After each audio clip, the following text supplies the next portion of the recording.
welcome again to Talking Small Press Comics. This is episode 38, by the way, and that's Steve Keeter with a mouthful of pizza right now. And I'm Larned Justin without any pizza at all. Apparently, I didn't know that we were doing pizza. But anyway, we'll get to that later. I want to say something about it. This is Domino's pizza. Okay. And if you order, and I posted online, I was eating Domino's pizza, and then the pizza snobs came out. Domino's is crap. You know, why don't you eat this one? Have you tried Pizza Hut? There used to be something called Pizza. Never mind. But people are divided about pizza the way they are about politics and religion. I live in St. Louis, the home of the worst pizza ever. And originally from Chicago, I've never found Chicago pizza, no matter what they say, in St. Louis. Oh, yeah? Yeah. I might have eaten. I went to Chicago twice to the Chicago Comic Convention. You might have had some pizza. I might have had some pizza there. If you did, you'd never forget it. I know I ate at the coolest McDonald's in the world there. I was with Wade Busby. We went to this McDonald's and they had all these like 1950, like 45 RPM records and stuff. Oh, really? Rock and roll. They had an old-fashioned jukebox and everything. Yeah. And Wade himself, God bless his soul, he passed away years ago. Great comic book talent. And but I remember he said, "This is the coolest McDonald's I've ever been in." That was Chicago. Now, if you saw our little update we did, you may remember I mentioned we were going to have an announcement regarding space. That's the Small Press and Alternative Comics Expo in Columbus, Ohio.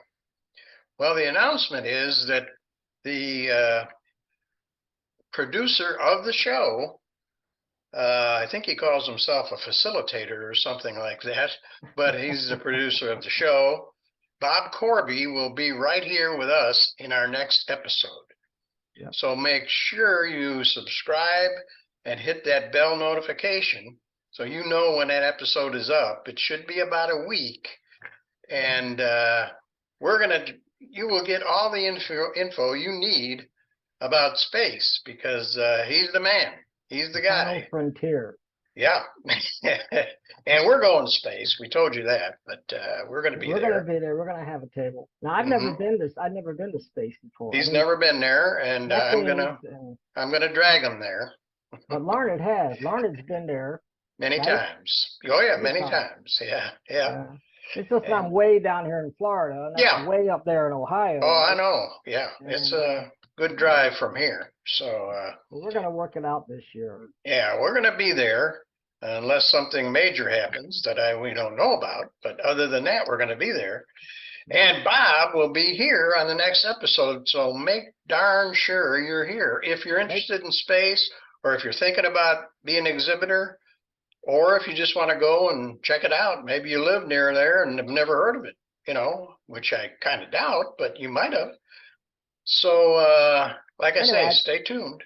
Go ahead, Steve. I did drag out, I don't have a lot of Bob zine. Well, I had more, but I lost some in moving and stuff like that. Should have some more of Bob's own small press comics to Back talk Porch about Comics. That's his logo, Back Porch Comics. Yeah. And he's got a great website and everything. And we're going to be talking about his comics. We're going to be talking about space and asking Bob about the history of space.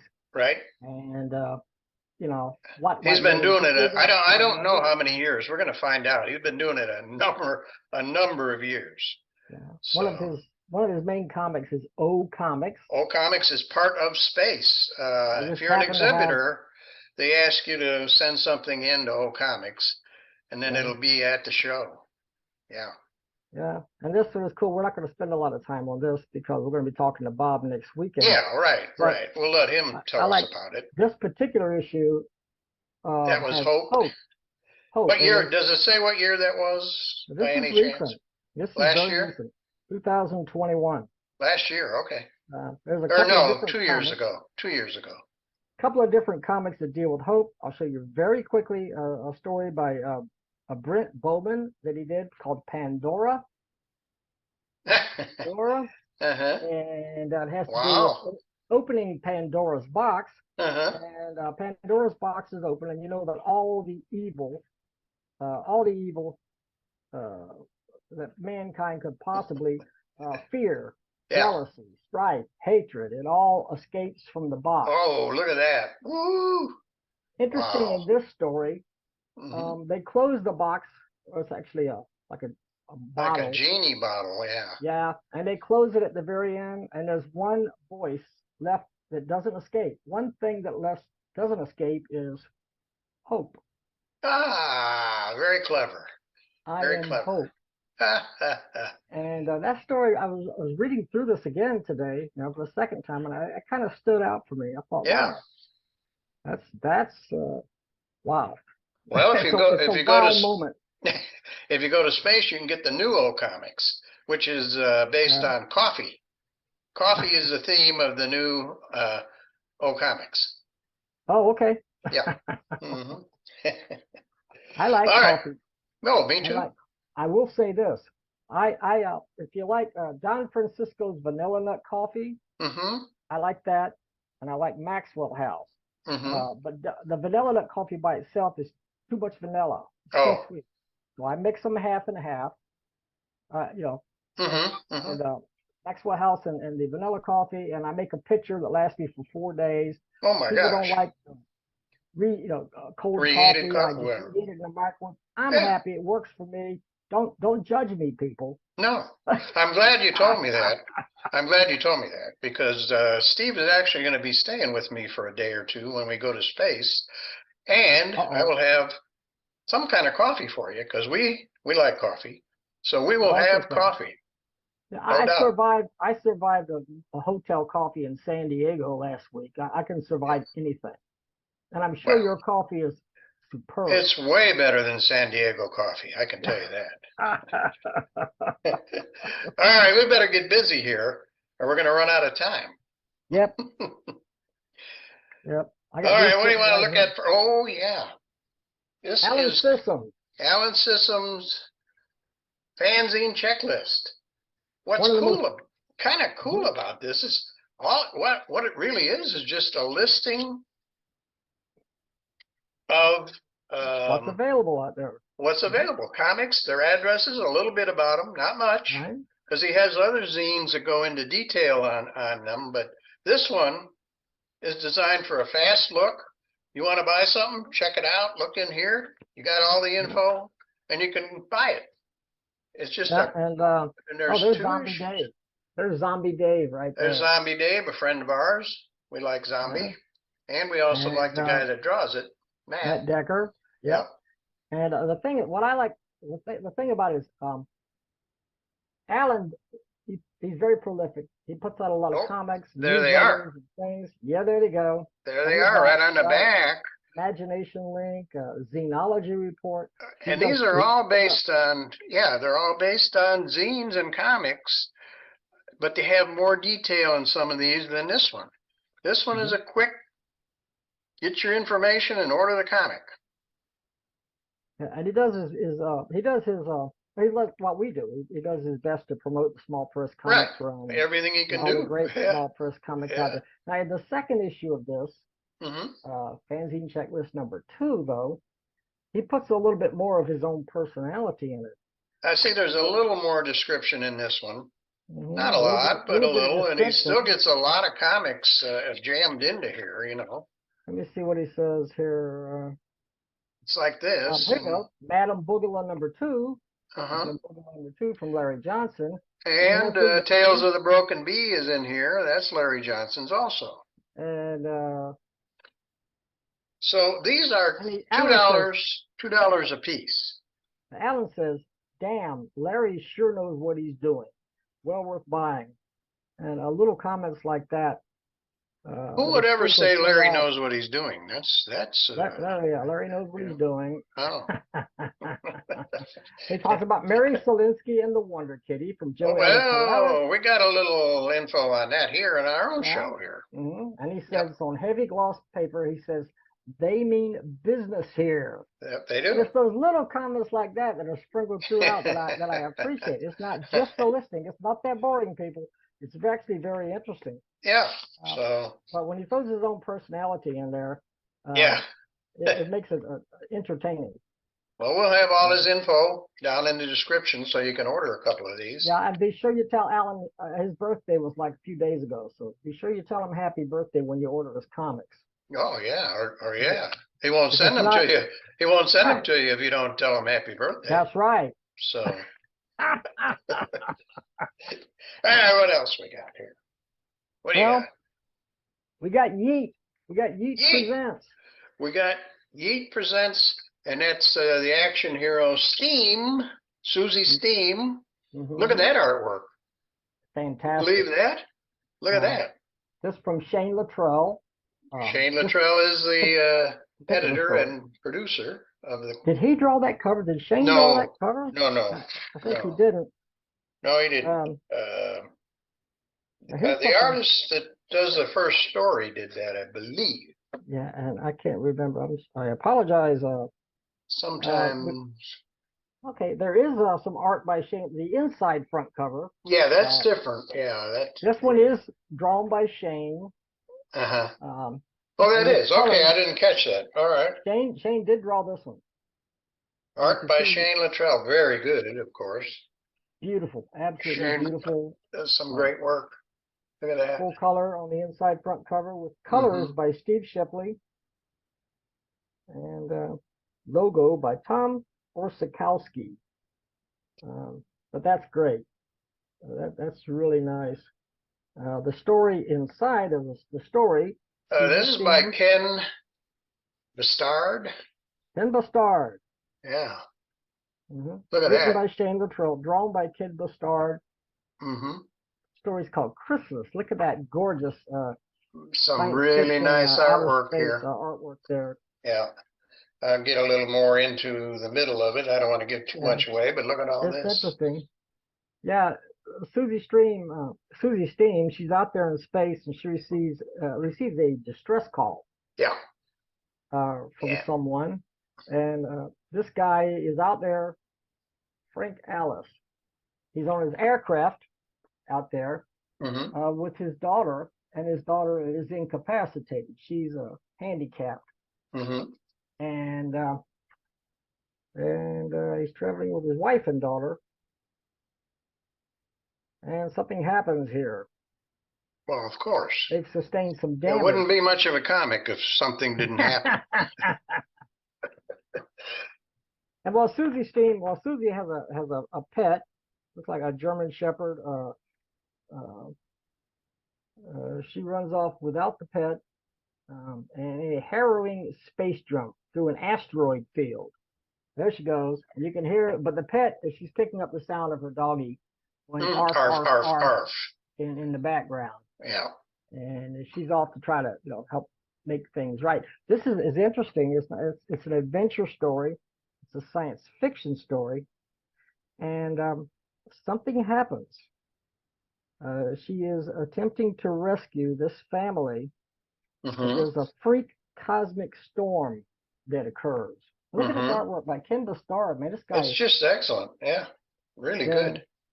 Really good. Dynamic, dramatic, just beautiful. The inks are beautiful. I mean, it's really nice.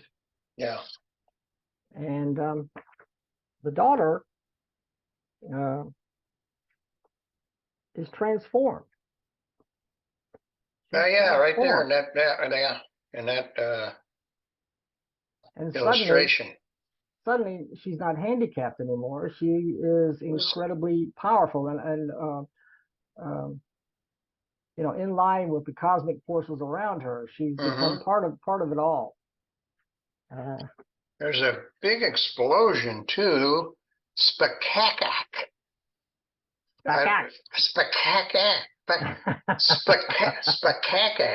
Great special effect. Yeah.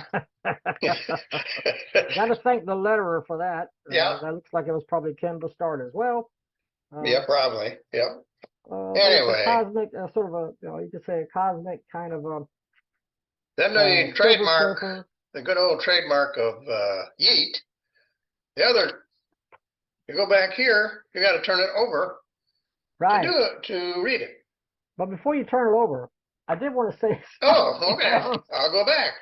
Yeah, because Kevin Gleason does this thing, Roomies. Oh, yeah. Kevin Gleason. You go from detailed cartooning to very simple cartooning. Very funny. Yeah, it's Pizza Night, which falls right in line with the beginning of the Domino's Pizza. I wish they would sponsor us, by the way, since you love it. But here's Roomies. Yeah, these guys disagree about pizza too. Yeah. So they're arguing about what kind of pizza, and you can see they get this one guy, this guy here, over where's he at? Right here. This guy. He's mad if he doesn't get the pizza exactly the way he wants it. I told you, those pizza maniacs are out there. Pizza is a very serious business. There's no fooling around. You cannot, have pineapple and jelly beans and all that on pizza. Oh my gosh, jelly beans. Yeah. I have had pineapple on pizza. That's not too bad. Well, that's not pizza. Now there's something else on this side here. Here's a picture of the Chicago. Look at that, the Chicago Theater. 1939, organized crime in Chicago is out of control. In a desperate attempt to get a handle on the situation, police commissioner organizes a team of volunteer police officers wearing costumes, but they're not necessarily superpowered. And no, it's just a costume. You're right. But I was going to say, I've been in the Chicago Theater many, many times. Look at it's that. Still there. And all the big movies used to be there back when movies were important. Years and years ago. Gary Cooper is on the marquee. Yeah. Well, that was in the days, of the superstars and the classic 1940s. The guys that were on contract with movie studios and all that. They made one movie after another. Yeah. So this is a police story, but they wear costumes, like and the Red superheroes. Yeah. And the writer is an artist is Mark Wyrostik, and then Shane Luttrell lettered this. Good job on the lettering. And there's a lot of action here. Yep. A lot of action. All kinds of stuff going on. Yeah. And here's a coming soon, The Dark Glove. Yeah. Coming soon to Yeet. Mike Jones, script and art. So that's Mike Jones. And that looks like to me, a superhero. However, I'm not sure. You never know. They might wear a costume and not be a superhero. And he mentions Red Ram and Lady Justice also on that one page. So something's coming up with here. Coming soon to Yeet, it says the Second City Sentinels. The Second City Sentinels, coming soon. Mike Jones, Tim O does the letters, and Alex Moore the colors. Orsakowski again, I think. Yeah. Tom Orsakowski, if that's the one. If it says Tim, no, it's Tom Orsakowski. Yeah, he does the letters, and he's a terrific letterer. There's a letter column in here, a letter from Dave Sim of Cerebus. Oh, we're going to hear about Dave Sim from Bob Corby when he comes. There's a story he'll want to talk about. So make sure you're here. Because we will be talking a little bit about Dave Sim. I think I had the first 40 or 50 issues, something like at one time. Of Cerebus? Yeah, so I was a huge fan of Dave Sim. Oh, yeah. And anyway, the other half of the book is Sonar Man. Sonar Man. It's an interesting story about Sonar Man. It's all right here on the inside cover. Yep. It's a little too long to read the whole thing, but Alex Vandertuck, I think that may be how you say it, Vandertuck, started this when he was 16 years old. In 1980. Yep. And it's been on and off, you know, like everybody. Get away from it, you come back, you can't keep away from it. But anyway, I think this story, if I understood it right, was drawn in 2021. Is that what you got out of that, Steve? I think that's. He says that this was a 6-page story, a comic that ended in 1981. He picked up a pencil again in 2018. Right, but down on the bottom, I get the idea. Where did I see that? Oh, sonar system in a costume to fight evil seemed to make more sense by May of 2021. Hope you enjoy this new tale. So I think this is 2021. Yeah. From 2021. And it's it's kind of I don't know if it's a rehash or a new art. Yeah, I don't know either. But not as sophisticated as some of the other stuff. No, it's true small press, I would say. That is loaded with action, real loaded with small press. Mm-hmm. Plenty of heart and soul into this. It's an exciting story. Mm-hmm. I'm just looking through here. Kind of a bad guy there. Look at that guy. He got to be a bad guy, you know? Yeah, he's says he was invited. He's hearing voices. He says, "I am your mover." Now, coincidentally, okay, this guy is preparing to make a move, like from one place to another, and this shadowy guy pops up and says, "I'm your mover." Like he's going to help him. But he's clearly not your typical mover. There's something else going on here. No, I've seen some moving company guys. They don't look like that. Well, the actual moving company guy pops up on the next page. There's a moving company guy, yeah. So wait a minute. I thought the other guy was a mover. Who are you? Yeah. The other guy may have been moving some stuff, but clever, and keeping it. Clever twist. In any case, the Mr. Jones, the hero of the story, in the house, these two dressers, like, you know, come apart, and there's a tunnel. There's a gateway that leads downstairs below the house in which he was living. So, of course, there's a stairway. Right, he ventures down there. Yeah. And there's what he finds. There's a voice down there. "Good morning, Dr. Jones. Welcome to a new..." And there you go. There you go. It's kind of like, looks like something out of maybe like Iron Man or something like that, where there's a whole, everything is laid out for this guy. That's a full-page picture, too. That's kind of cool. Yeah. That's kind of cool because of the perspective and everything the artist gives there. And there's a lot more to it. We just can't give away everything, but it's a pretty cool story. But you know, this discovery leads to, well, I can show you this much. Okay, all right. You know he's going to be a superhero. You know this is going to happen. Yeah, right. There he is. And there it goes. There he is. Yeah. Joyfully flying upwards to face the new adventures that are certain to come. Yeah. Yeah. And we got Bill and Nadine. Yeah, Bill Messner-Loebs. Yeah. Yeah, the one arm, unfortunately, the one-armed artist. But there he is. You can see him. He's a heck of an artist. Yep. I'll tell you look that. at that. And I guess that's him with his wife there. I'm thinking that's his wife. Yeah. Yeah. And this is really the romantic adventures of Bill and Nadine. That's super nice. Yeah, and you've got a little sample here of some of his artwork here. Yeah, and he has a Patreon page, and he mentions how you can get a drawing from Bill. Yep. Yeah, there you go, like those drawings. Yeah, very cool.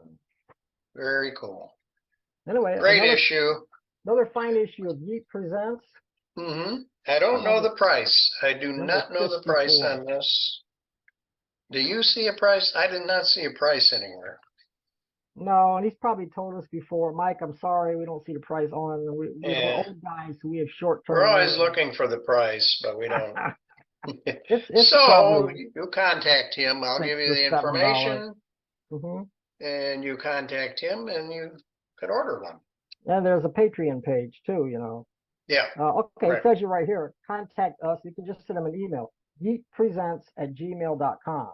Oh, okay. But I got his address and everything, so I'll put that down there. A lot of the finest artists and writers that are out there today in the small press, no kidding, are associated with YEET. Yeah, I have the next issue of YEET, and it's very good. Now, Steve didn't get his yet, so we can't do it, but I have mine. So, can you show it? Can I see? No, I'm not gonna. No, we're not gonna show it. We got to get them to subscribe, and they'll have to see it next time.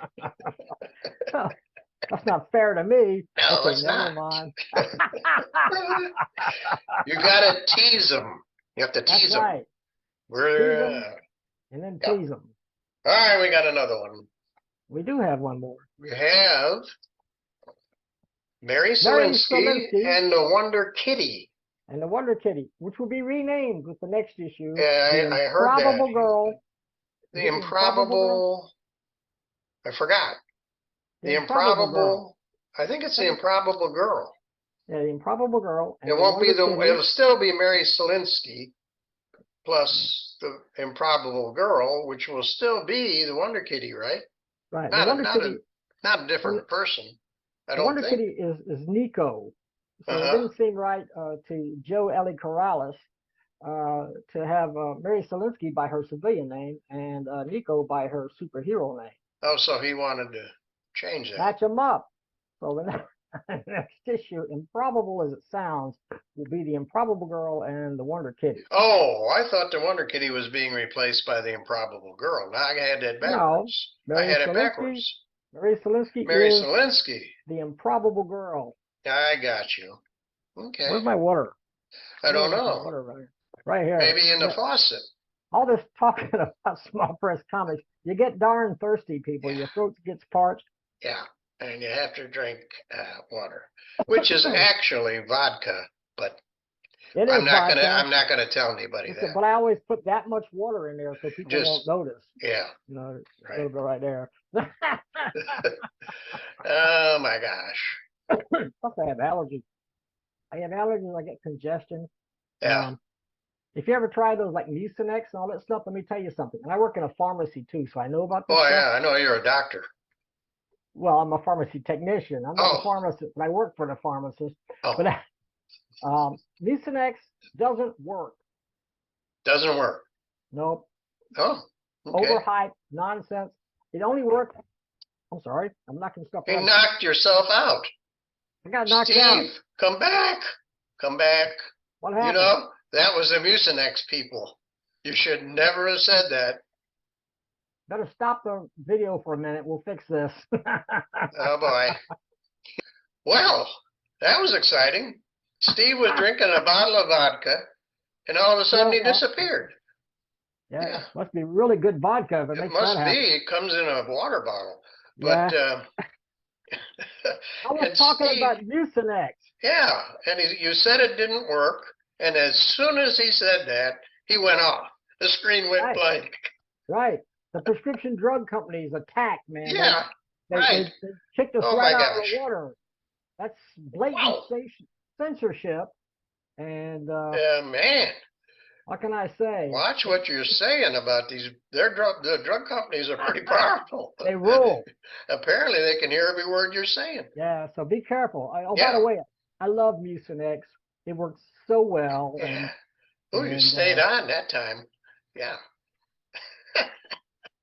Let me just tell you, drink lots of water. If you have a congestion, drink lots of water. That'll do it.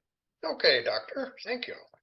Now, we were talking about Mary Solinsky and the Wonder Kitty. And the Wonder Kitty. Ely Carrales. This is issue number 5, I believe. Yeah, and this is a long story, and apparently it was planned for. The story was so big that he couldn't put it all in one issue. Ely Carrales. And this is This is a 36-page issue. Right, and there's going to be another part. They had to make it this part 2 of the story that started last issue, and the part 3 will be out in May. The Heist. Now it's full color. Remember, all of his comics are full color. And let's see, written by J.L. Barrera and Joe Ely Carrales III, illustrated by Joe Ely Carrales. And you can recognize Joe's distinctive style. Yeah. All of the artwork. Yeah, you always can tell his work. Yeah. I like all the cool logos and stuff here, the cool lettering and stuff that he has in there. And there's a lot of lettering. There's a lot going on in the story, and there's quite a lot of dialogue this time. Yeah, there is. It's a lot. Yeah, it'll take you a little while to read this. There's a lot of dialogue, a lot going on. Yeah. I was just going to say, one of the things that he does, if I can find it. Oh yeah, look at the helicopter. Look at the helicopter illustration. I don't know if that was something he actually drew, or maybe it's a paste up, but I think he drew that. Might be. And there are other airplanes in here that are very realistic looking. They're really cool. Yeah. And then there's this truck. Yeah. And then right there. This truck. I don't think he pasted that one in. No, that's a drawing for sure. But look at the cockpit of the airplane and everything. See that? Yeah. Pretty cool. That's really nice. And these girls, I'm trying to correct me if I'm wrong. The 2 girls work in a mailroom, but they are captains in the Air Force. They've only been in the Air Force for like 6 months. But one of them, at least one of them is a captain. She's referred to as a captain. But I think maybe could it be the Air Force Reserves and they still maintain their regular job in a mailroom?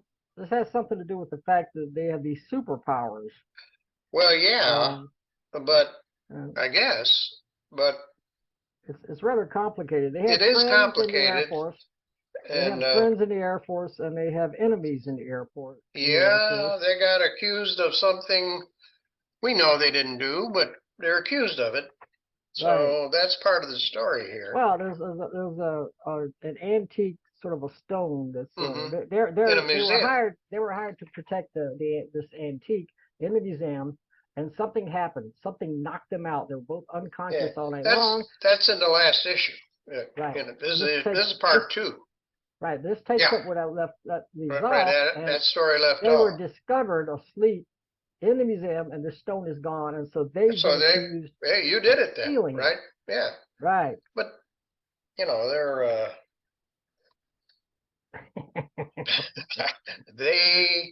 I can guarantee you they didn't do it. So how about that? Okay, let me see if I can get the names right. We got a captain. There's a lot of names. A lot of names in here. Admiral Wolinski or General Morelli. General Wolinski is General Morelli. No, I'm sorry. You're right. Morelli's.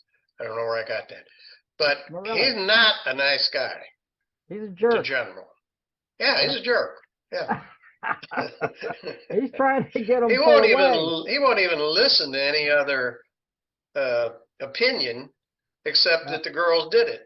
That's the only thing he'll listen to. He won't even entertain any other possibility. Right. And there's Major General Corrales, who is their good friend. Yeah. And he's not in this issue. He was in the last issue, so things went well. He's out of this issue, so things are going terrible. But they have another friend from England. And you can tell he's from England. Look at the sideburns. Right, the sideburns. Yeah. He's from the British Air Force. Yeah. He's a friend of theirs. And he helps them out. Great Scott, these 2 birds are bloody superheroes. See, the word bloody. That tips you off right there. What do they say, like in England? What do they say, like, lovely, lovely? Lovely, bloody. How was that? Bloody, lovely. Bloody, lovely. We know all that stuff. I don't know about these English people, man. They talk funny. You ever notice that? Do you want to get cut off again? No. Look, my ancestors came from over there. It's not my fault that I speak better than they do. Yeah. Anyway, this story goes on and is extremely complicated. I'm going to tell you that. It just is. Really complicated. Now, when you get into a little farther, the Wonder Kitty turns into the Wonder Kitty. Yeah, she turns into a cat. But I have a question about the Wonder Kitty, and I don't know if I can show it on here close enough so you can see it. But I'm going to try. You see the Wonder Kitty there? I see it. What page is that? I don't know. That's okay. Just page 14. 14. 14. Now look, I got it. Am I seeing this right? Is there a kitty on the side of her head? Well, not in that one, but I think there is. There's something coming out the side of her head. Looks like a little happy face. Wait a minute. I think it's a cat, though. I gotta find that again. Yeah, I need my glasses. I can't see a thing here. Uh-oh. I don't know if I can reach it. This is why you're watching a video from a couple of old guys, people. You know, I can't see far. I can't see near. Yeah, I can see far, but I can't see close. But I want to find this. Surgery. And I think this is important. I could swear there's a cat on the side of her head in some of these things. It looks like there's something on the right side, just something like peering out from behind her head. Yeah. I don't know. It could be an earphone, or maybe you want to say it's a little teeny cat person. No, okay. Now look at this. You see that close up? That is a cat coming out of her head. It is on the right side of her head. I see it. Yes. Now maybe it wasn't earlier, but it is there.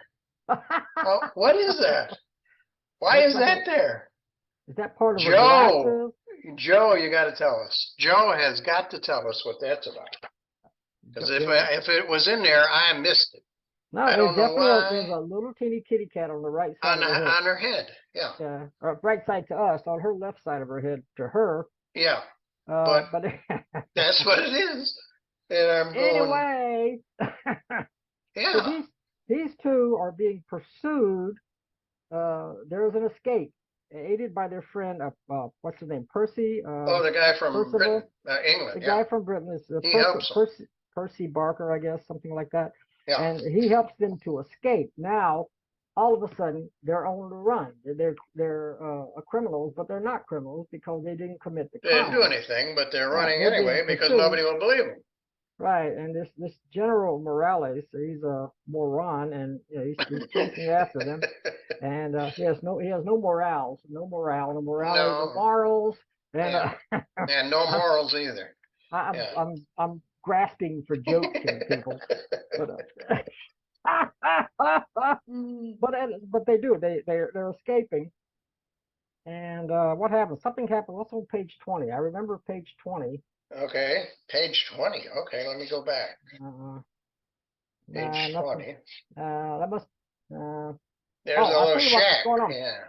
Percy, this guy Percival, this Captain Barker, and Marie Solinsky, and it's interesting because she is the improbable girl. Yeah. And she has powers that are comparable to like Supergirl. I mean, she's. But they don't always use them. Speed and power and strength and everything. She doesn't use them almost in this entire issue. I know, they don't use them. I don't know why. You might consider the weaker of the two would be the Wonder Kitty, except she can turn into a lion or she can turn into a little pussycat. Yeah. But she's the only one who displays her powers in there. As they're on the run, the improbable girl doesn't do anything other than she's letting they're trusting this Captain Barker, Percy, but the thing is that Percy and the improbable girl Marie Solinsky don't get along. They argue for pages and pages and pages. They just keep arguing, and then the funny part is, and there's a part where the other two, the two super heroines. They get tired. This time they fall asleep of their own accord. They're not, nobody's trying to steal anything. They just got exhausted. Sick of listening to him. Now, while they're asleep, this guy is saying, look at this. He says, look at them. At least they seem to be sleeping peacefully. And even though he's been arguing with Marie Solinsky, and then he says this. I guess he's thinking to himself. He says, why can't you be like other birds I know, Marie Solinsky? And he says, who am I kidding? You're one of a kind. I wouldn't want you to be any sort of common. I wish we could just actually talk to each other right proper.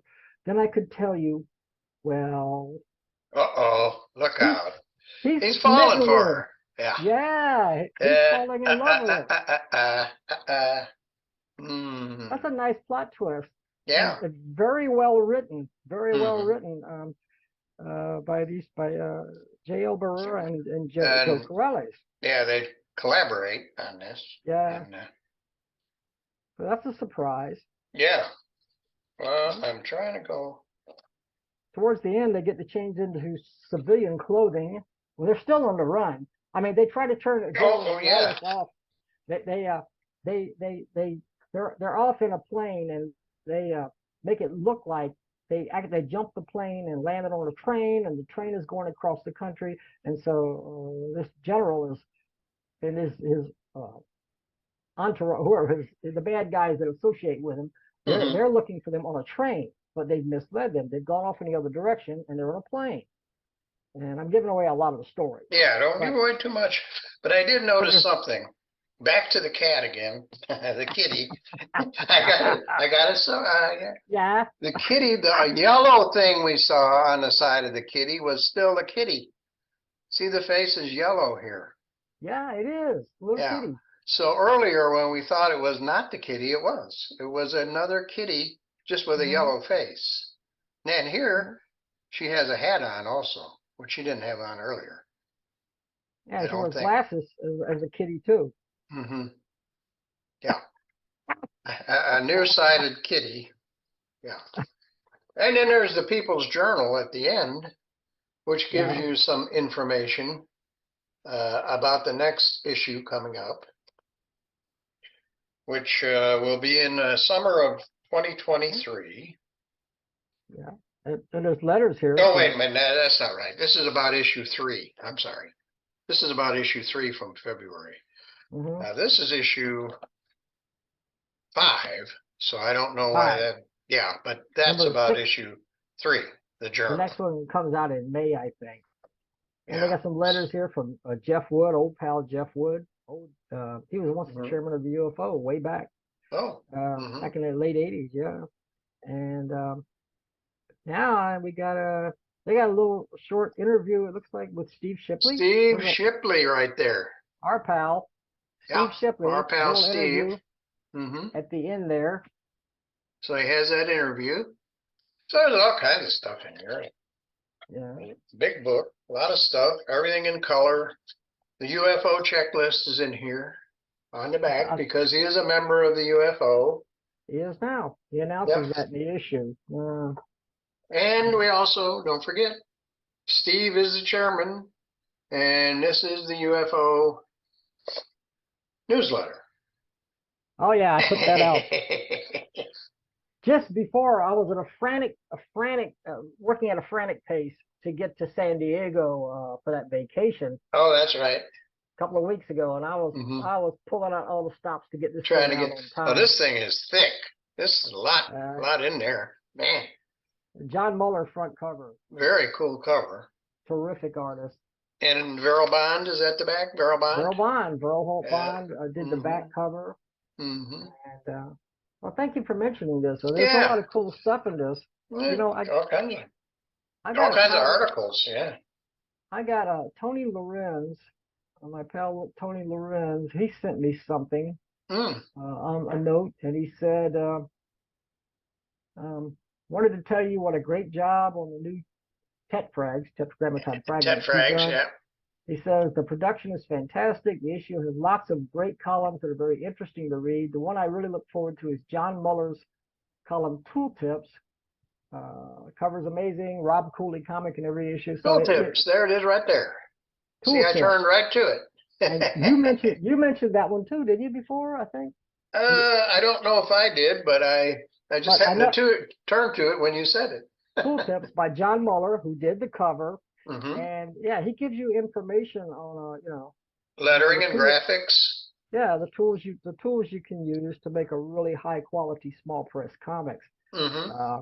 So a number of people have mentioned that they really like this column, and I didn't ask him to do this. He just does it, and it's very informative. There's also comics in there. There you go. That's there you go. That's Rob Cooley right there. Mm-hmm. So you got comics and columns. Comics, and, columns, artwork. It's all in there. And if you need a QR code, there's a QR code there if you want to find something cool. Oh, oh yeah. Wow. Oh yeah. And of course the main thing is the checklist at the back. The comic you just showed was Jason Bullock. Oh, okay. And you have the UFO checklist, which has members' comics in here. I'm glad this issue turned out pretty good. It really, all the members pretty impressive. All the members, Tom Felrath, Larry Johnson, Rob Imes, everybody, Dave Kling, Joseph Morris, everybody pulled out the stops and sent in some really nice work. And it's a pleasure to publish their works. Mm-hmm. I'm only going to do this for like maybe 4 more issues. I'll do the chairmanship until the end of this year. Somebody else is going to need to take over. I've been doing it for 3-4 years now. And I've done it many times in the past. I've been chairman on and off for 50 years. Wow. Got to take a break sometime.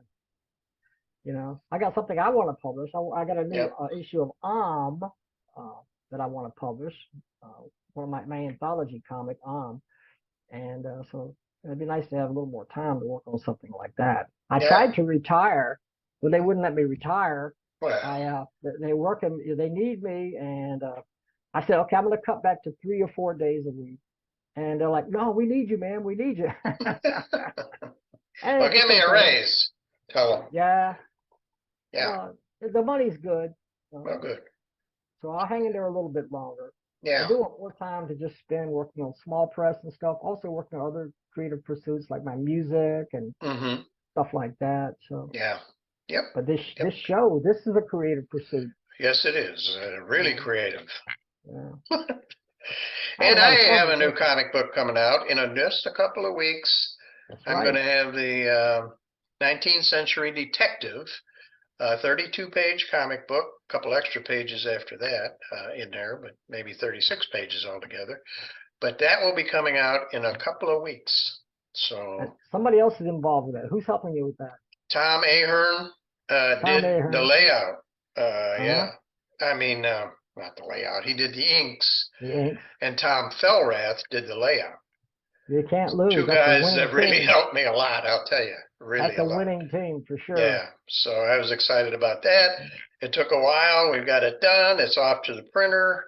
And I'll be, like I say, I think it takes them 2 weeks to print it. So I just sent it off. So I gotta say something about Tom Felrath. Not only, and this guy was gone.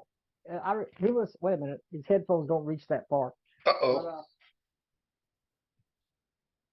Tom Felrath was in the UFO a long time ago, like the 80s, the early 80s, and then he vanished from the small press for like 3 decades. Yeah, I know that. He popped up recently, and he's knocking out great stuff. The Patriot and Strange Things, and the other stuff that he's putting out. He's doing a great job, and he's helping me out. He jumped in and decided he would help out with the UFO awards. There are awards for the best UFO publications for the last year or so. And we used to do this every year, but it's gone by the wayside. Tom revived it.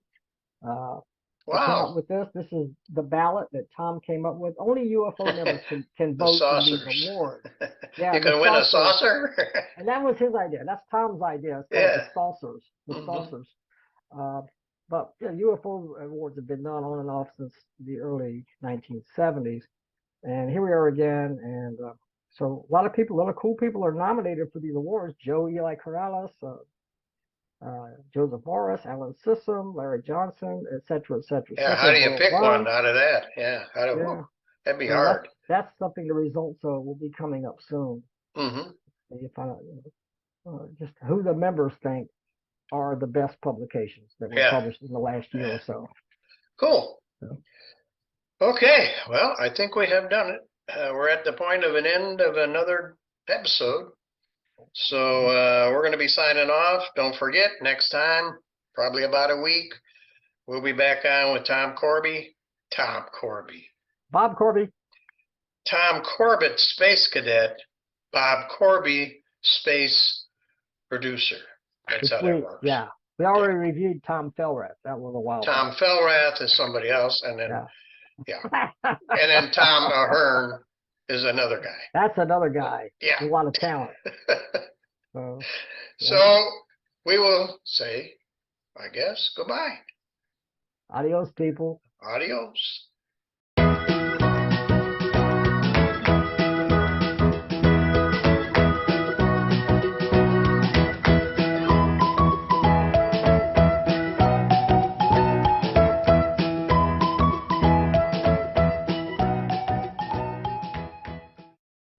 Hi, and welcome to episode 39 of Talking Small Press Comics with Steve Keeter and me, Larned Justin, plus our special guest, the event coordinator and producer of the Small Press and Alternative Comics Expo, Bob Corby. Welcome, Bob. Hey. Hi, guys. Thanks. Hey, glad you can make it. Bob, great to see you for the first time.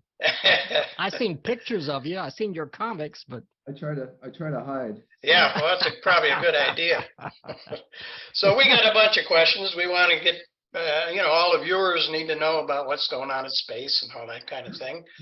So I was going to ask you, how long ago did you start space? Space started in the year 2000. 2000, okay. Let's miss that Space 1999 bit thing. Just a little. You went and what made you decide to do that? That's a lot of work, I know. I had been doing like Mid-Ohio Con and a few other, standard comic book conventions, and they had been slowly shifting to pop culture con. Mainstream more. And comics became like something in the back. Even the mainstream guys. Oh, okay. They were being overpowered by the wrestlers and the models and right. Which, so that's kind of fun stuff. It's okay. But it became harder and harder to sell a comic that nobody heard of before they showed up in front of my table. Yeah. So I thought, if we just get rid of all those people that are just taking up the space I'm sorry to say, taking up space in that room, and we just people who are actually interested in these kind of books, that we might have a better chance and make a little bit of money and get the word out. So you did it. Huh. Started working on that, around 1999, and we had it ready to roll. I believe it was Tax Day in 2000. April 1st was the first show at the location at what is the state fairgrounds here in town. It's actually supposed to be called the Ohio Expo Center, but everybody here in town knows it as the fairgrounds. We were there for 4 years and then found someplace I thought was a little better, and we wound up back there after about 4 or 5 other venues. So okay. I know it used to only be one day. I remember when I first started going, it was only Saturday. One day.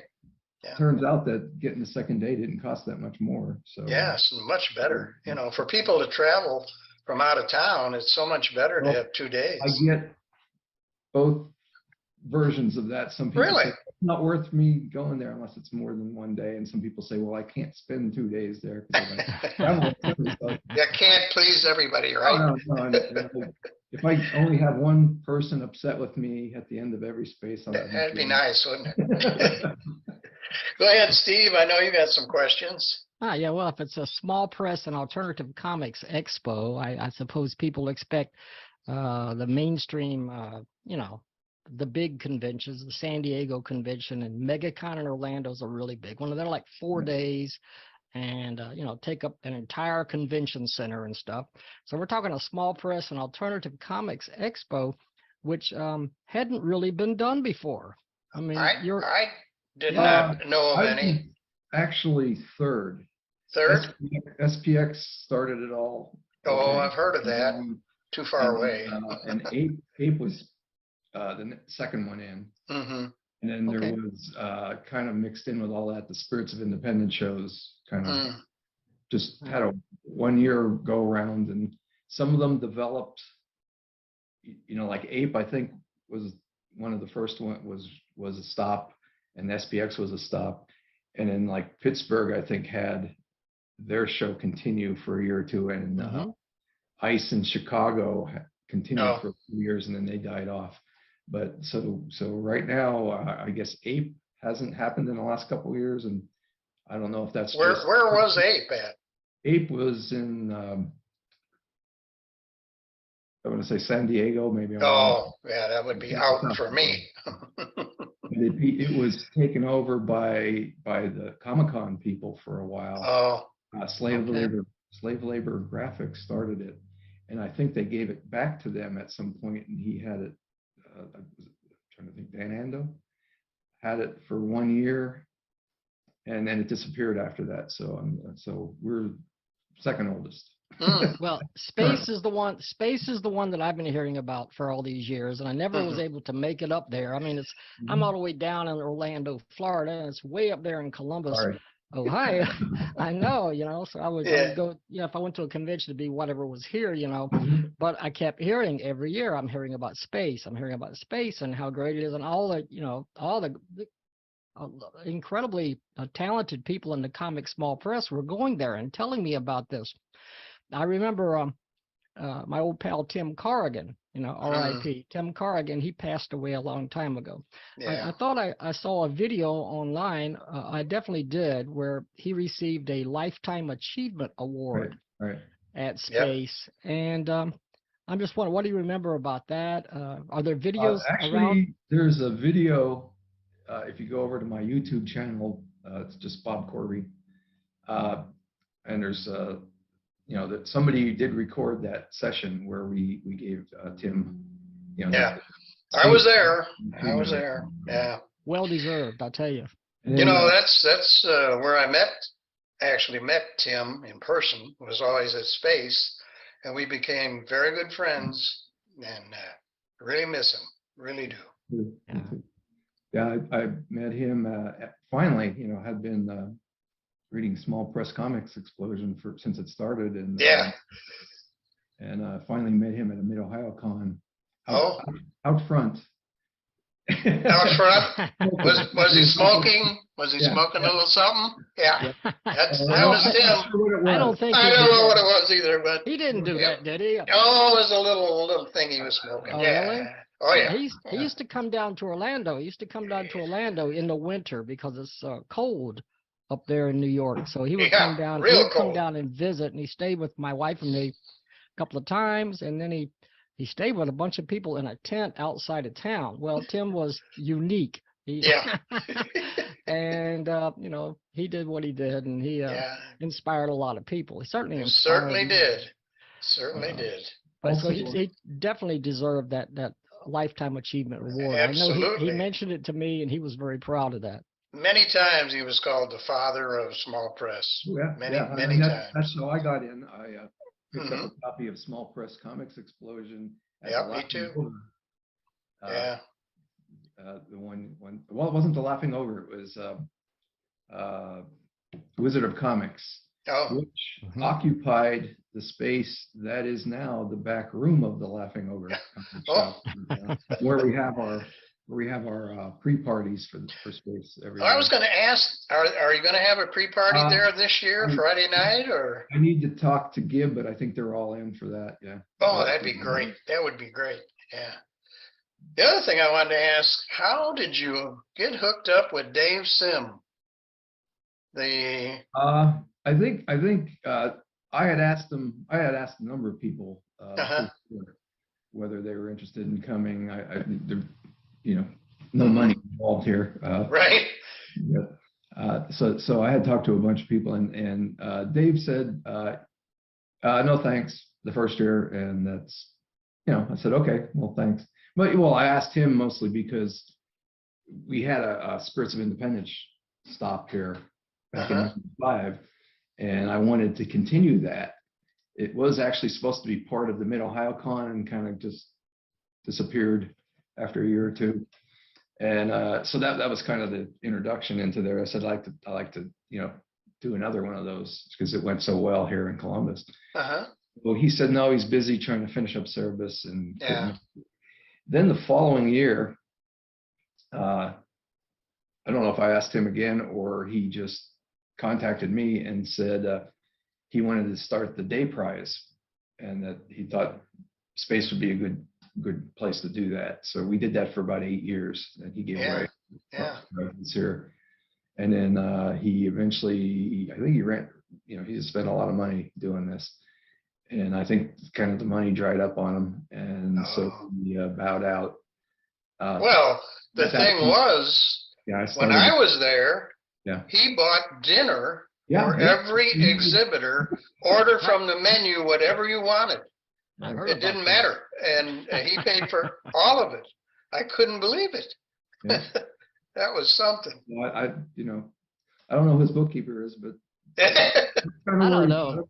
Did he make that kind of money from Cerebus or something else? I think it was pretty lucrative, but And I had like the first 50 issues of Cerebus. I had all of the early issues, Well, when I went there and met him, I didn't have any idea what he did. Not a clue. Incredible talent. Yeah. Cerebus, unbelievable. Yeah. And he had his background artist, Gerhard, was also there. Gerhard's a good guy. Gerhard was actually here, trying to think, a few years back. Yeah. Yeah, I think I remember the first couple of issues of Cerebus, and there was one issue where he was working very fast and he wanted to save time on the artwork, and I believe he had his wife put in the background, the black backgrounds and stuff. And he had her fill in the blacks, and he thought, well, what difference is it going to make? She's just going to fill in the blacks. And but you could tell something was amiss. It didn't quite look right. He mentioned that in the following issue. Same thing. You're just filling in blacks. How could this possibly affect the artwork? But it did somehow. And he didn't try that again. He did it all on his own. Yeah.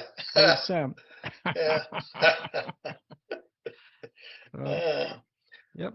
Let's see what else we got. You got anything else, real quick, Steve, here that you wanted to ask? I know I got all kinds of notes and stuff. Were there other people who influenced or inspired you when you first began working on space? Are there other people who you work with or have worked with, that have made their mark on this convention? Originally it was just me and my wife, Kathy, my late wife, unfortunately.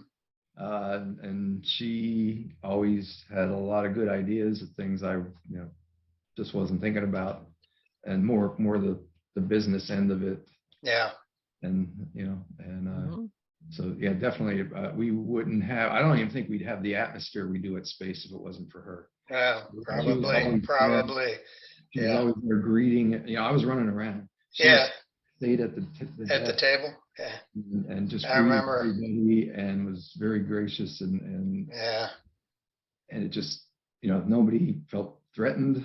And that's awesome. When you have that kind of support from a spouse or a loved one, Yeah, that's great. She was always very open and very warm, and we miss her a lot. I'm sure you do. Yeah, sure. And then Tom Williams, of course, has done most of the work. The posters. I kind of like that because Tom has kind of that style that most people think, okay, what's this all about? Yeah. Really cool. I was going to ask you about the Space Prize. Can you tell us what that's all about?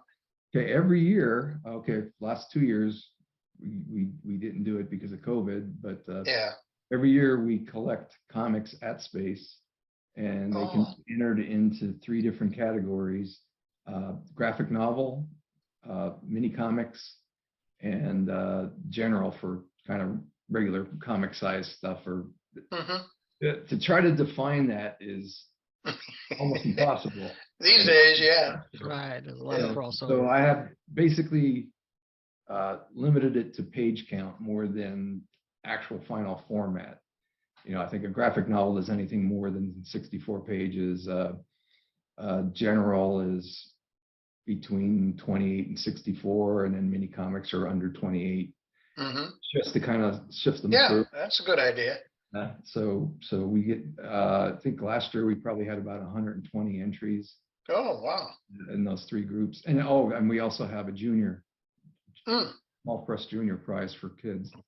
Now, is there some, do we take a comic up to a table, or do you come around? Or? I will have a box. Oh, okay. Actually, I just got rid of it down in the basement not too long ago. Get it back out. We're still judging 2022 right now. I'm waiting on one more judge. Oh, you haven't awarded 2022 yet? No. We read the books. I read all the books I pick. I didn't know you could read. Okay. No, see, some prizes don't read them. Yeah. Right. Yeah, we read all. I read all the books. I pick finalists, and then I have 2 other judges who also read each of the, in the 2 categories. So everybody reads those finalist books, and they pick their first, second, and third. And then I assign. I'm an old track guy, so first place is 5 points, second place is 3 points. Yeah. This is 1 point. So I assign points to them based on the judges. And also the exhibitors of that year get to vote on their favorites in each category, and the combined, whatever wins that group, that acts as one of the judges. So there's essentially 3 judges. See, I wanted them involved because it's a community. Oh yeah, sure. But I didn't want to trust them that they're not just all voting for their friend. Yeah. We don't allow you to vote for yourself. Yeah, well, there you go. I shouldn't allow that. Yeah. If you're going to be a judge, you can't vote for yourself. Right. Honestly, with the community we have, I would think a lot of them would just vote for somebody else anyway. Yeah, I'm sure. They wouldn't. Sure. Yeah. Because we're all supporting each other. Right. It's great if you get self-promotion, but you want to support other people. That's kind of what this show's all about, just supporting all of small press, I think over the years, only one person's ever said, well, if I can't vote for myself, I'm not. Is that right? Well, then get out. Yeah. I mean, I've had to deal with that because I'm the chairman of the UFO, the United Fanzine Organization, and it's been around for like 50 years. And I've been chairman on and off for like 50 years, no kidding. And but we have an annual UFO awards. Hadn't always happened, but when it did, and that question came up too, should you vote on your own publications? And there were people who, like, I remember I got a ballot, and this is decades ago, but somebody sent me a ballot, and every single category they voted for themselves. And I just said, this isn't right, this isn't right. We're supporting each other, Right. Yeah. It's better to do it that way and save some time. And it's admirable to me to hear that you read every single one of these books. Yeah, that's great. You read every single book. I always tell everybody the Space Prize is like the biggest scam ever thought of because I get all these books. Yeah. Right. Yeah, awesome. Yeah. Prizes, so yeah. I've always noticed about Columbus, in Columbus, you seem to have a lot of small press comic book creators. Right. I know, started way back in the review zines. The very first O Comics was done in 1988. And that was because was it Fantasy Frontiers? Remember that review zine? That I don't remember. In the 80s. Rings a bell, actually. I discovered Michael Nino. Yeah. Oh, Michael Nino. He's a great guy. Doing, Prince Bartholomew and writing in and sending his publications in. And I thought, he's from Columbus. Yeah. And Mike Toth, who I think lives near Akron now, or is in Akron now. But he was here at Ohio State for a few years. And Ray Tomczak. Ray Tomczak and I. Ray, I'm trying to think where I met Ray. I met a lot of these guys the very first time we had O Comics at Mid-Ohio Con. And we had a table. there was like 4 of us that were contributors to O Comics sitting there, and a lot of people showed up. I met Mike Carroll there the first Oh time. yeah, Mike Carroll. Yeah. And maybe Ray, and I'm not sure about. I know I met Max Inc. somewhere in there. Oh, Max. Yeah, I remember Max. Old pal. Yeah. 4 of us became the invisible artists for a while and used to meet like every other week or something like that here in town. Yeah, wow, that's great. Yeah. I don't think I know anybody here in St. Louis. Maybe one guy, Micah Leisenfeld. I know him, but it's the comic shop Clipper, yeah. Star Clipper. Star Clipper used to be the big comic book here store here. I don't think they're in business anymore. I don't think so. That was a nice shop. If they are, yeah. If they are, I don't know where it is. They had a nice rack of small press books. Yeah, they did. In fact, I think I had a couple books in there at one time. Local. Yeah.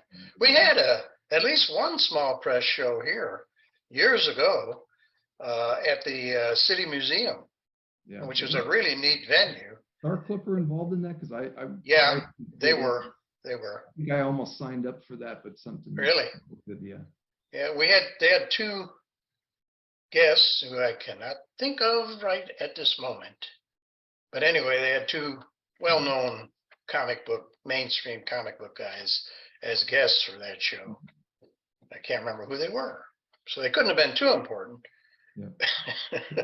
Going back to the Columbus being a mecca comics, we also have CCAD, which churns them out, a bunch of them out every year. So what's that? What is CCAD? Columbus College of Art and Design. Oh, okay. They do have a major in comics now. So that's neat. And I've invited them. I found out Laura McCubbin, who runs the program, was making her students table at Space. I said, well, you didn't tell me that. I would have, I just feel bad that I'm forcing these kids to buy tables. Last couple of years, I've donated a few tables to them so they can. Oh, good. Well, that's nice. Yeah. Wow. That's amazing. You're doing that. I appreciate it, but man, I feel guilty now. Yeah, really. I was gonna. There's still, I guess there was quite a few of them there last year.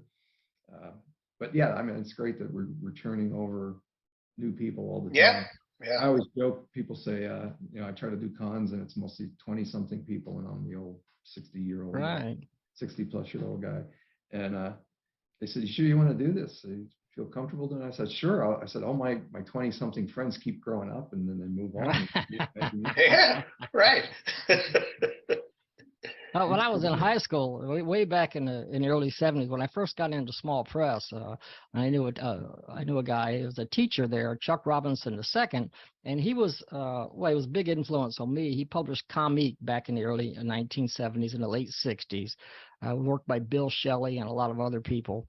And he first got me involved in small press. But the thing was, he was an English teacher in a small town in North Carolina, and he was trying to influence other people to get them started too. I mean, somehow he just found out about me. There was this other weird guy in school that everybody says draws comics, just like the real ones, but they were really very, very crude back in those days. But what he had in his class, he would do a thing where he had asked everybody to draw their own comic book. And you don't know what kind of seeds you're planting or whatever. I wasn't in his class, but that's what he had. He came up with a lot of interesting stuff. Looked like crude miniature mini comics and stuff like that. And that was the early '70s. I don't know if any of these people ever went on to do anything greater creatively, but what you can do to influence that next generation. Sure. And even if you don't do anything, they're going to come along because this type of creativity is something that comes from God. It's a gift, and it's going to happen. It can't be denied. So interesting that you were doing the same thing, influencing other people. I was looking through the exhibitors, and of course, I think at this point, how many exhibitors do you have so far? Do you know, Bob? I don't know the exact number, but I think we have 80 tables. You have 80 tables. I knew 13 people. Yeah. Yeah, going through there. A Well, lot of names I just don't know. Have to look part at the about list. this is Huh? we seem to have a real good cross section of young and old. Yeah, yeah. And I think part of that's the longevity of the show. So we've. Oh, I think so. Absolutely. People keep coming back to see their friends. We've had people get engaged there. We had people get together. Oh, there's hope for you, Steve. There's hope for Steve. I was married for 32 years. I don't know if I'm ready right now, but who knows? Maybe I'll meet somebody at space. I mean, Bob can work on that for you. You know, get something lined up, Bob. Yeah. I'm good, so I don't know if Steve. Oh, not gonna be Bob. Well, you know, it was interesting because you mentioned, I was going to ask you earlier about your beginnings in small press, and you mentioned how you started O Comics. What was it, in the 1980s? Yeah, 1988. Wow. 1988, and how it began. I mean, I've got one of your most recent issues of O Comics right here. Number Oh 30. yeah. This one has a theme. The theme of this issue is cheese. Yeah, somewhere around issue 6 or 7, we started making a theme every year. Making a theme issue. I'm gonna have a question about that too. But I'm looking at your artwork in here, and you know, I read somewhere recently, and you were saying, you know, you were doing space for all these years, and you haven't done that many comics. But I got a pile of your comics right over here. Yeah, we got a bunch. We're not looking. And here's some of your artwork here. Right. Yep. Comic called Grilled Cheese. Grilled cheese. Yeah. Mike Blues, who started life as a detective. Oh, he was a detective. Okay. Yeah. Okay. First stories I did of his for him was probably predates O Comics a couple years. But now they the last actually. Yeah, he still shows up. I haven't done a constant strip with him, but he'll show up in O Comics just about every year. I have one for the coffee issue, which we're working on right now. Oh, when is the deadline? April on that? April 1st, April Fool's Day. April Fool's Day. This is a collection of all the bunny, what used to be called Bunny Blues, but yeah. This is like after he was a detective. So there's another. That looked like a pretty thick book. Yeah, and that's like a 6-issue run that I did with Leaves, and then there's a bunch of short stories that were in O Comics over the years. Okay. So I still bring him back every year for O Comics if I can think of something. That's cool. That's cool. There's going to be a 1-page. I don't know if I have it here. I thought you said there's going to be a new O Comics by the time of space. Yeah. You got another one coming out, number 31. I think. Yeah, coffee. Issue 31, the coffee issue. Coffee. That's the coffee issue. I gotta, you know, I drew a Kel Crum Cornelius story for coffee. So I said, I've got to check with Kel to make sure he doesn't mind that I drew his characters, you know. Yeah, well, he did. Cornelia already has his story. I contacted him. I showed him what I did, and he said, that's very funny, very good. But it's almost the same thing I sent to Bob. So I can't do that. Share my screen. I could show you the cover for the new one. Huh? Okay, I can't. It says host disabled, the screen share. Oh, you can hold it up in front of your face. Oh, I don't have it printed out. I see. Okay. Oh, there you go. Oh yeah, I see it. I saw that today on Facebook. Yeah. I did too. I commented on that. Yeah. I just lost my big screen. Hold on. Uh-oh. That happens when you move things. Yes, we know. You got a lot of great contributors. O Comics, it's got your work, but it has other people. Dale Martin. We love Dale Martin. Oh yeah. Kel Crum, Matt Feazell, of course, Jim Mackey and Matt Feazell. Matt Levin, who does the rubber stamp comics. I've been doing those for quite a while. Forever, yeah. Somehow, nobody else can make it work like Matt. Nobody else could make that work. I could never do that. Have you ever seen his collection of stamps? It's got to be enormous. The collection itself, Walking Man Comics, I know. He has like a wall. Imagine. Yeah. Like little drawers with stamps. Is that right? Oh my God. It's extraordinary. Extraordinary what he does. Yeah, Such a simple thing, but this you guy can mentioned really make it Dale work. Martin. Dale Martin and I traveled together to space one year. Oh, yeah. Yeah, I don't remember what year. 1902, I imagine. Well, eventually you can go to the space archives. I think I have the last 10 years of exhibitors up on the space archives. Oh, okay. Unfortunately, the end of January, I had started a new website because I had some real problems with my former host.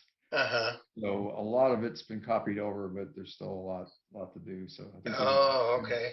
12 years worth of people. I've kept the list. They were up on the old website. The original pages.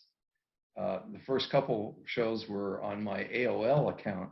You darn. You're kidding. You're kidding. Those pages over wow. Other hosts' website, and so they still existed. And then the backgrounds of those were these little blinking stars that I made an animation of. And Tom William hates them. So I was laughing because I was trying to get them back up on the new website. And I think I can. I just need to find the original file.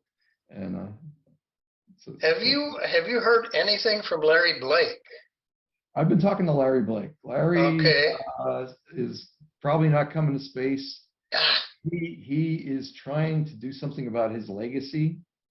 Right. He wanted to see if I could get his stuff into Ohio State, the Billy Ireland thing, Billy Ireland Library.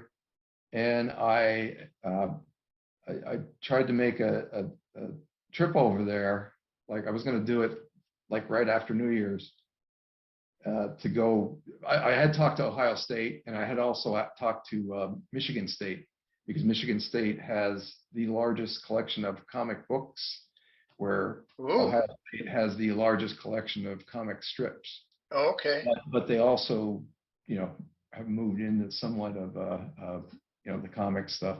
So I was trying to see if we could give all Larry's work to one or both of those. And both of them kind of had to put a roadblock up about having a definitive list of what that entails. So I was trying to get over to see Larry to start some kind of, start that inventory. And he kind of called me off. He says, "No, I got to pull all this stuff from somewhere." He's wheelchair bound. That's what I was going to say. Larry is one of my greatest old friends from way back in the early '70s. We've done so much stuff together, and I just talked to him on the phone about a month and a half ago. But you lived close to Larry? No, he's in Indiana right now. Yeah. Right. Yeah, he's in Indiana. Right on the Ohio River in Indiana. And I'm, a couple hours to get there. So a couple hours. Yeah. So I was going to go over for a day or a couple days. I didn't know you were so close to Larry. I think that's great. Well, he used to live down southeast Ohio, so he was a lot closer then. But Reedsville, Ohio, I believe. Reedsville, yeah, I remember that. That is right. Yeah. Down in Athens and Ohio. Yeah. But I've known Larry forever, and he's always been in space. He's contributed. Oh yeah. Right. One of the greatest small press creators ever. Over all these decades. I met him in Chicago in person twice. Of course, we corresponded for many years and did a lot of work together. But I mentioned to Larry about Larned and I will have a table at Space, and he said he wasn't planning on going, and then he said, "Well, if you guys are going, maybe I will." But Larned, if you're coming through Indiana, if you could pick him up, he'll probably. I mean, that's his biggest problem is to get. He can't, but he would have to have somebody with him at the table to help him, wouldn't he? I think he can handle that once he gets his stuff in. Yeah, but I don't know. Just how far off the path I could set you guys up Larry's. all in a row, so there's somebody. I do that all the time. I try to. That's one of the reasons I think space works well. I always ask everybody, who do you want to be adjacent to? So friends are next to friends. Yeah. So if you want to wander off and go shopping, your buddy can keep right your table. Right. Yeah, I know you always used to put Steve and I together. That was really nice. Appreciated that. And I don't mean Steve, I mean Who's Tim. this other guy? Oh, Tim. You're Steve. You're Steve Steve. who? I'm talking about Tim Corrigan, who is another guy entirely. Hey, Bob, I wanted to make sure before we forget to ask you if you have anything you want to add about space that we haven't talked about. Well, it will be June 10th and 11th. That's what I wanted, yeah. Ohio Expo Center at the Road Center at the Ohio Expo Center, which is the fairgrounds. Mm-hmm. And, it's looking pretty good. We're got 80 tables sold. I still got about 80 tables. or so. How many more, maybe? About 50. Wow, you could have 50 more? A big place, and we got 8-foot tables. So. Oh my gosh, that's great. How many tables did you have in the early days? Yeah. The very first one, I think we had 36 exhibitors. That's respectable, though. That wasn't bad for a first-time show. That's how many came in the door too. So that wasn't too. Yeah. Yeah. I saw the list. I think we were at 100 when we left there 4 years later. Wow, that's great. Wow. Yeah. And you might have something you think at the Laughing Ogre on Friday night. It has been a pre-party at the Laughing Ogre most of the years. Mm-hmm. I don't know if there will be a after party. I usually let that up to somebody local if they want to do that, and we'll do that. I'm trying to remember what we did last year. I don't even remember. But so that might happen. That'd be great. We are in Columbus, and the Billy Ireland is here at Ohio State. So if you're in town, it's always a good to go. It's also the same weekend as, unfortunately, I found this out later, and maybe this isn't a big deal. It is the same weekend as the Columbus Art Festival. So there'll be art going on downtown here. On street fair? Yeah, on the street, big. Yeah. All the way across, it's 2 bridges across the, I'm trying to think what it is. It's the Olentangy River. Sure. Yeah. Scioto River coming through. What I'm going to do is I'm going to go over to that art festival, and I'm going to hand out flyers for space. See how many people we can get to come over. That's not a bad idea. They'll be there Friday. They're going to start Friday. We will be driving all day Friday. It takes about 6 hours to get there we're going to be coming from St. Louis. So that's pretty good drive. Oh, okay. I'm thinking Kansas City. That's 12 hours. You're about 8 hours. Yeah. Well, no, about 6, I think. Okay. About 6. You're going faster than me. I was showing this to Larned. I got a little index card. I'm writing out the dates of space and the dates of the. I have to catch an airplane to the St. Louis airport, Lambert Field, and all this stuff. Trying to coordinate all this stuff. We have an airport here too, Steve. You could fly here. No. I want to ride with me. I don't want to drive by myself. We already discussed this. I'm going to Larned's. Larned's going to drive there. Larned's going to drive back. And I'm going to catch a plane from St. Louis. Yeah. Field trips are more fun. Yep. Yeah, right. I used to take a carload of people over to SPX every year, so we always. Yeah. Oh, do you? Yeah, that's good. Well, I was gonna mention, we were gonna talk a little bit about your comics before we're done here. I did mention his comic. I also want to say. And I had these. I thought these were. Go ahead. I was just gonna say these two, I think are interesting because they're based on Jake Parker's Inktober drawing prompts. Right. Yep. And I did this one time to draw a story with all those daily prompts. Not easy. And you've done 2 of them. It is fun, but you've done 3. I've done 3 of them. 3? I got 2. But I book called Strong Leaf and Daughter. That was the first one. Okay. And that came out pretty well. I was pretty happy with that. And, I did it 1 year. I did it in 2021, 2022. I didn't do it. I did the prompts, but I didn't do a story. So I thought that was pretty neat. Well, the point there, that was last October's book. Yeah. Said, I'm not going to do it this year. And so I didn't start till the 13th. Oh. I did the whole book. Oh my gosh. From the 13th to the 26th. So I did it in 13 days. So it looks it though. You can. I had actually written a question I was going to ask you. It was a long question because I was talking. It says, I'll read it to you, but it's, I noticed the themes of the issues of old comics, and then the themes of Inktober, a different theme for every page. I said, I noticed you like to do comics based on themes.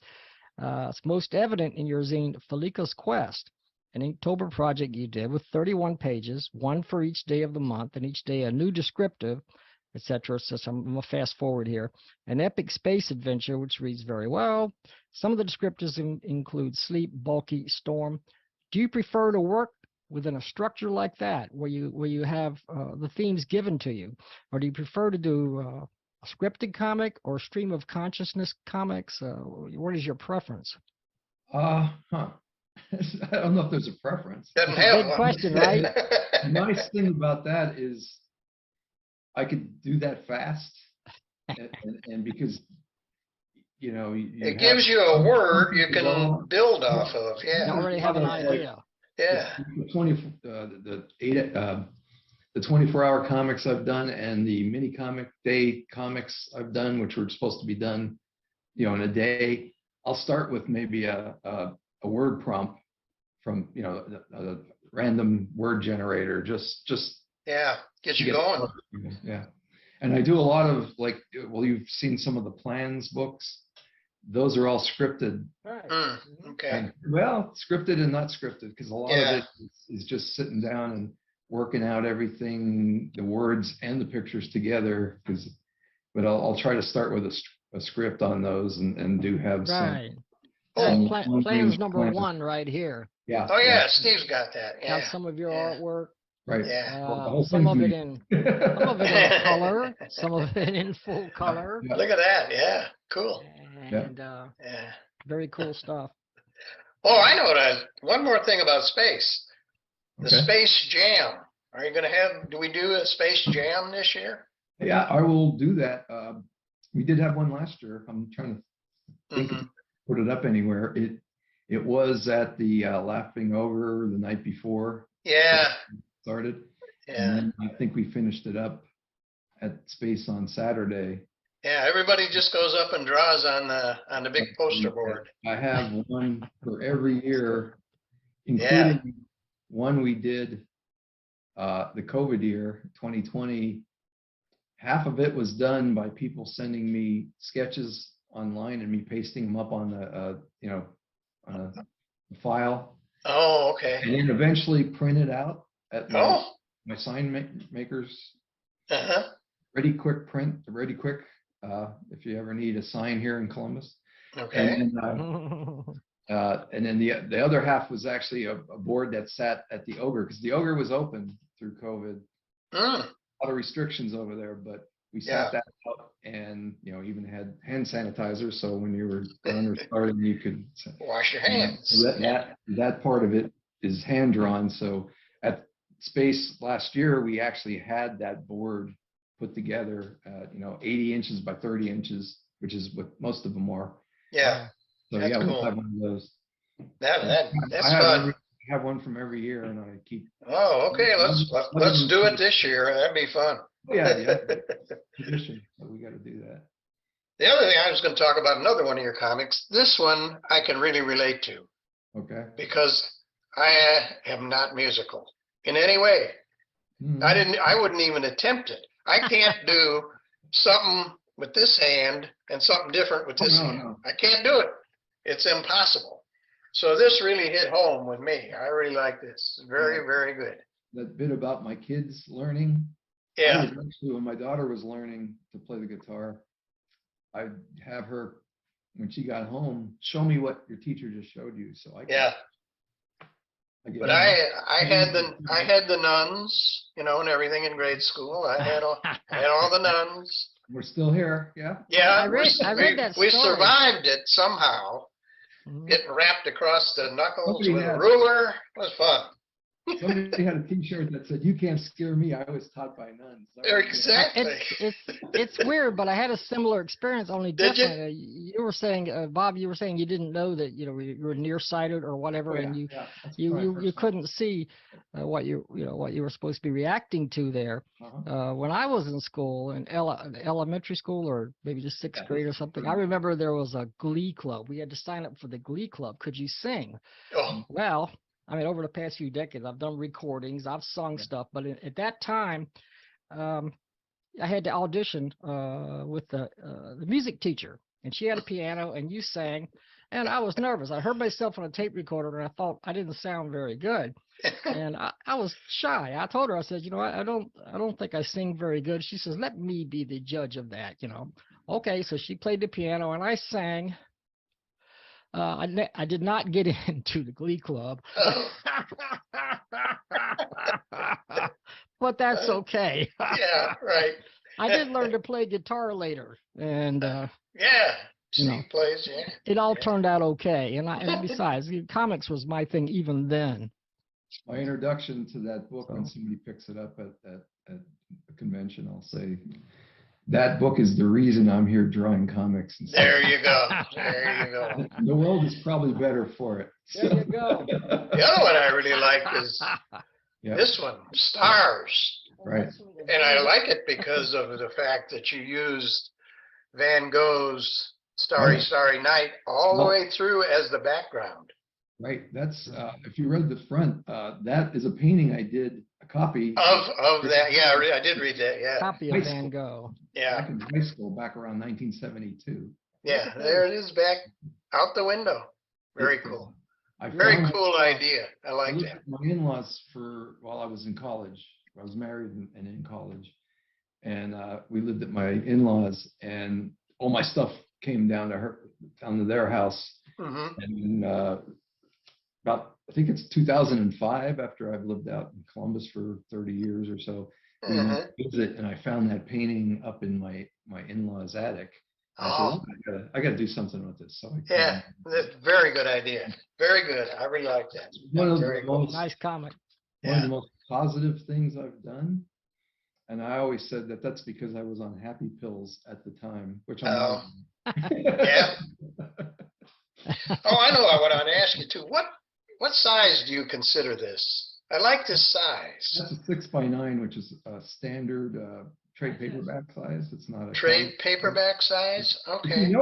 If you noticed, none of my comics correlate to comic size. Right, you're right. Well, this one's close, but not exact. That's like a digest, but that's well, no, I do digest size. I do mini comic size. Oh, okay. Right. That is digest. Okay. But I really like this size. Something Bob did. Yeah. Woo! Look out. Monster. Daunting artwork there. That's just scribbles. Scribbles. That's done in kind of a stick figure style. That particular story. Mike Carroll styles. Mike will be around again. Mike Carroll. Number 31. Mike's. Yeah. He probably has more pages in all comics than I do. Really? I think he started the second year. By the way, this one is from Shandu. This is 2021. Yeah. And this one's $8. Okay. This one is 2022 and is $7.95. So you get a big discount. You get a 5-cent discount. You get a huge the more discount. Recent one. I didn't want to get Bob's that color cover. I thought, what? That? It's like $7.01. In my head, it's $8. Yeah. Right. But I thought that was good. There's a lot of great stuff in these. I think all the stuff on the website is terrific. Priced that way now. I don't know why that works, but I guess it works. Getting a better deal because it's a nickel off. Bob, we're going to be talking more about your comics in the next episode because we have a review show coming up in a week after this one. And we've been getting a lot of stuff, very gratifying that a lot of people from Small Press Comics are sending in their stuff. They're, because the thing is, is something you mentioned earlier, but we're not in it to get free comics. Yeah, I know. That's the tough part. We're in it to promote. That's a tough part because in order for us to do this, you got to send a copy to Steve and a copy to me. And me. And Steve. That's why the space price takes too long, because I don't want to try to get 2 free copies or 3 free copies from them. Right. I'm real happy. Yeah. We'll pass it around, so it takes a little time. Yeah. And once people find out that you're out there, you're reviewing their comics and stuff, they start to send you stuff, and that's great. Yeah. Sometimes it's we're very fortunate. Yeah, sometimes people send you, they send you everything they published for the last 20 years, and we're just looking for the most recent. I've had incidences of that where a guy came up to the space prize and handed me a pile about like, oh my gosh. Yeah, my life's work. Here's my life's work. Right. Yeah. Like three different versions of the same thing. Yeah, oh my gosh. So we limit it to whatever comics came out that you put out from the last space to the current. Yeah. Recent That's comics, right. so recent work. That's what we want to do. We're looking at now, and we're looking at the future. Right. And that's another question. Yeah, what are your plans for space in the future? Yeah. Same thing? I'll keep going as long as I can. Keep going. All right. That's good. 7, I'm retired 2.5 years now. Uh-huh. Or almost 3. Well, And great. I'm just going to keep going as long as I'm healthy and I'm glad to hear it. That's great. Yeah. It'd be nice to find a successor. I don't know. I know a couple people that are, I would trust with it, but yeah. Want it? Yeah, right. You don't have a hotel recommendation yet, do you? Not yet. I hate getting involved in that because I don't use those hotels. And yeah. The only thing about it, if you do that, it gets the cartoonists kind of all in the same hotel. We can meet in the lobby and things like that. So yeah, it's a good deal. Every time I've done that, it seems like it's cheaper for everybody to go like on hotels.com to get it than any block would. We don't need a block. We just need to know which one you recommend. The closest one to the venue or whatever. To the convention. Yeah. Yeah. If you could do that. I was going to actually send out an email to everybody, all the exhibitors that are coming, and take recommendations from them because they've experienced those hotels. Yeah, I haven't been there for a long time, so I don't know. But and now we're in a little different area, and honestly, the hotels that are right there, I've had complaints about. So okay. Generally, they'll be north of the fairgrounds. Fairgrounds is right on I-71. Okay. Going north and south through town. You're coming in on 70, so you'll be heading north up on 71. Okay. So I will probably find something up the road from there. Okay. We were at the what is now a U-Haul place, the old Ramada. Mm-hmm. A whole bunch of horror stories there. Let me just say this: it was not a Ramada. It just said it was. But it was not. It just said so. Are upset about it? I can't even remember where I stayed. I mean, it's been quite a while since I've been there. I mean, Ramada was not great, but it was great that we could. And I would love to have a show in a hotel like that. Yeah. Show is in the hotel, and you can go upstairs. Oh, that would be great. That would be the ideal. That was we did that twice, and both those hotels went down. Oh. And the problem I have is I get too good of deals. Mm-hmm. That's why, because they're on their last leg, so they're real happy. Oh yeah, come on. Yeah. You got to expect that. So yeah. So. Well, the most decent quality hotel that's close to the convention, and that's where we want to be. Yeah. Ultimately, we want to be at the convention. If we have to sleep in the sleep in the car. We'd like to be able to make it to the convention from the hotel. Yeah. I did mean to. A couple minute drive down, from like 161 or Morse Road area. Okay. The hotels are the Easton area. Okay. again, where we used to have, that was probably the best place for hotels over by Easton, the shopping center. But that's a little. Oh, I did stay over there. I remember that. That's where I stayed last time, the last show. But it's more of an upscale area. Yeah. So that was very nice, really. Yeah. So upscale's okay. We'll go for that. You know, you're not the only one who's retired. We're both retired. I'm retired, but not really retired. I'm collecting a retirement check. I'll be 67 next month on April 20th. Thank you. Happy birthday. For making it this far. But and go ahead. I'm still working. They won't let me go. Happily I reached full retirement age. And I get a pension. I get a pension from the Civil War. So I'm retired also. Yeah. So all you young people watching, man, this is what it's like when you're retired. Look at us guys. You're gonna be just like us one day. It's pretty good. Not as smart, but thank you. Otherwise, it's right. I dyed a mustache. 200 miles this month, so I'm way better than I ever expected. So. There you go. That's right. It's not so bad. It's okay. No, you're getting money from the government, whatever. Going to comic conventions, how can you complain? I like my Social Security check. Yeah. I'm living on it. Yeah, I know. Thanks for space. Well, this has been fun. I hope you enjoyed it, Bob. We had a great time. I had a blast. That was great. I guess we will wrap it up.